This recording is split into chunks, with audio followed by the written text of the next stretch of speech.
পাঁশকুড়া ব্লকের joint video পলাশ পোদ্দারের অভিযোগ যে পাঁশকুড়া ব্লকের গ্রাম পঞ্চায়েতের প্রধান উপপ্রধানের কাছে জয়েন্ট ভিডিও পলাশ পোদ্দারের নাম করে ফোন করেছে কে বা কারা।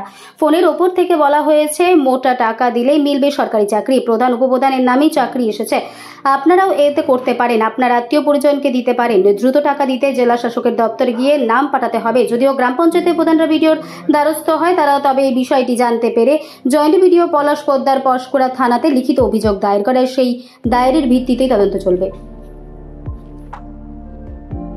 তৃণমূলের একটাই মন্ত্র, যেন তেন প্রকারেণ টাকা ইনকাম করতে হবে। সেই কারণে দেখছেন যে বিভিন্নভাবে চাকরি থেকে আরম্ভ করে তোমার দুর্নীতি থেকে আরম্ভ করে সমস্ত জায়গাতে কাটমানি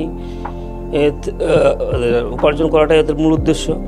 তো দেখছে যে যেভাবে মানুষ সোশ্যাল মিডিয়ার কারণে সমস্ত কিছু জানতে পেরে যাচ্ছে, ধরে ফেলছে, তাদের কাটমানি ইনকাম করা কমে যাচ্ছে, তাদের দুর্নীতি করাটা ধরে ফেলছে, তারা নতুন নতুন পন্থা আবিষ্কার করছে, মানুষকে টোপ দিচ্ছে, সাধারণ মানুষকে টোপ দিচ্ছে।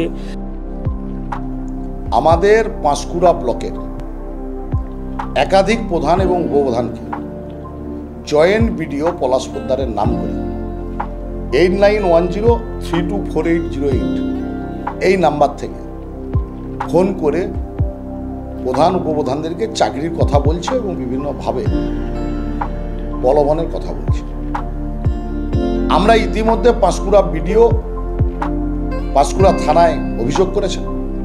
আপনাদের মাধ্যমে পাঁশকুড়ার সাধারণ নাগরিককে বলবো, এর আগে যখন আবাস যোজনায় বাড়ির লিস্টের নাম বেড়ায়, তখন কিছু অসাধু ব্যক্তি এইভাবে আবাস যোজনার বাড়ি পাই দেবে বলে, যার আবাস যোজনার লিস্টের নাম নেই তাকেও বাড়ি দেবে বলে, যার পাকা বাড়ি আছে তাকেও ফোন করে টাকা চেয়েছে, কিছু মানুষ প্রলোভনে পা দিয়েছে। আপনাদের মাধ্যমে আমরা পাঁশকুড়ার সর্বস্তরের মানুষকে বলবো, এবং পাঁশকুড়ার বাইরেও যদি এই ধরনের কোনো ফোন কাউকে যায়, তারা যেন সরাসরি বিডিও অফিসে যোগাযোগ করে, কারণ এই ধরনের কোনো ফোন বিডিও অফিস বা পাঁশকুড়া পঞ্চায়েত সমিতি থেকে করা হচ্ছে। বিষয়টা বলতে একদিন দুপুরে আমি শুয়েছিলাম, তখন ফোনটা আসে হঠাৎ। ফোনটা ধরাতে উনি বললেন যে আমাকে চিনতে পেরেছেন। আমি বলছি কে বলুন তো, এতে ছিলাম তো ওই জন্য বুঝতে পারিনি। বলছে আমি জয়েন্ট স্যার বলছি, আর অন্য নাম্বার থেকে কল করছি, কারণ সেই নাম্বারটা আমার কল রেকর্ডিং হয় বলে আমি আমার পার্সোনাল নাম্বার থেকে আপনাকে কল করছি।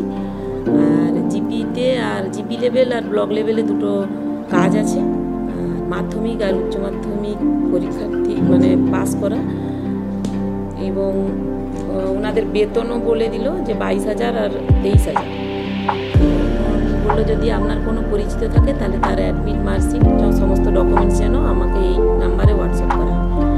যেহেতু আমি গলাটা ঠিকঠাক চিনতে পারছি না, তখন বললাম যে স্যার আমি তো এই মুহূর্তে আপনাকে কোনো ডকুমেন্টস দিতে পারছি না, আর আমার স্বামী বাড়িতে নেই, উনি আসুন, এলে তাহলে তার সঙ্গে কথা বলে আপনাকে আমি জানাচ্ছি। বললো কতক্ষণ পর? আমি বললাম হ্যাঁ 2 ঘন্টা আমাকে টাইম দিতে হবে, কারণ বাড়িতে 19 তারিখ দুপুরবেলাতে একটা অজানা নম্বর থেকে ফোন করে আমাকে বললো যে জয়েন্ট ভিডিও সাহেব ফোন করছি। মানে জয়েন্ট ভিডিও সাহেব আপনার নাম কি? না বলে পলাশ পোদ্দার। আমি বলি আপনার গলা তো এটা নয়। না বলে হ্যাঁ আমি পলাশ পোদ্দার, আমার গলা এটা। আমি বলি কিসের জন্য ফোন করেছেন স্যার বলুন তাহলে আপনি? না বলে আপনাকে 2টো চাকরি দেওয়া হবে, বলে প্রধান সাহেবের জন্য একটা আর একটা উপপ্রধানের জন্য। বলে আপনি 2টা নেবেন না একটা নেবেন?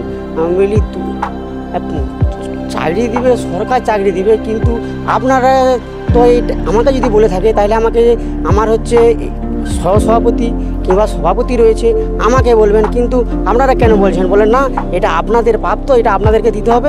69,000 টাকা নিয়ে আপনি এক্ষুনি আসুন, আমি ডিএম অফিসে যাব, ডিএম অফিসের মাধ্যমে আপনাদেরকে টাকা দেওয়া হবে। আমি সঙ্গে সঙ্গে আমাদের একটা পূর্ত সঞ্চালক আছে সৌমেন দাস, ওনাকে ফোন করলাম। কোথায় আছেন স্যার? উনি আমাকে বললো যে আমি ফজল প্রাথমিক বিদ্যালয়ে আছি।